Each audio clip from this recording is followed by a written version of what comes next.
Nabi nyolek kaki Siti Aisyah, nggak diceritain dalam hadis. Siti Aisyah pakai selimut apa enggak?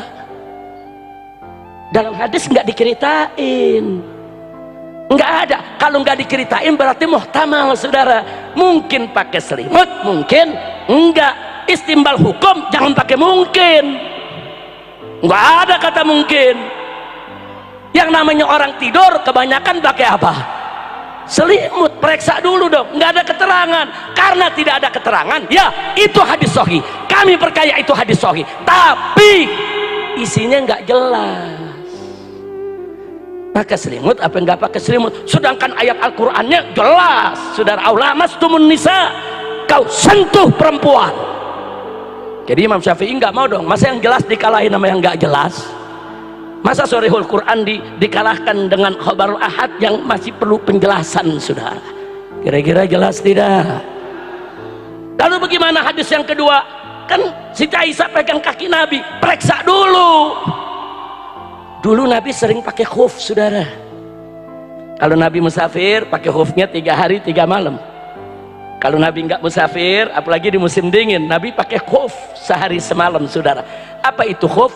Sepatu kulit yang nggak tembus air, saudara, yang menutup seluruh lapisan jari kita dari ujung jari sampai menutup telapak kaki, saudara. Yang memang khuf itu bisa dipergunakan untuk berpergian, untuk jalan, saudara. Nah, di hadis itu nggak jelas juga ini kejadian musim panas apa musim dingin. Ini kejadiannya Nabi pakai khuf apa nggak pakai khuf. Kalau Nabi pakai khuf disentuh, yang nggak ada masalah, saudara. Kalau bilang enggak, Nabi nggak pakai khuf, dari mana yang bilang nggak pakai khuf? Mana hadisnya? Siapa yang riwayatkan? Nggak ada. Kira-kira jelas gak? Jelas gak? Nah, jadi tahu kan? Jadi bukan Imam Syafi'i nolak hadis sahih, bukan. Hadis sahihnya masih harus dikoreksi.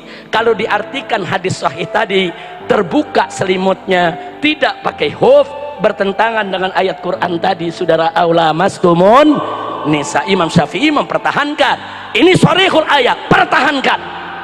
Makanya itu ditolak hadis tadi.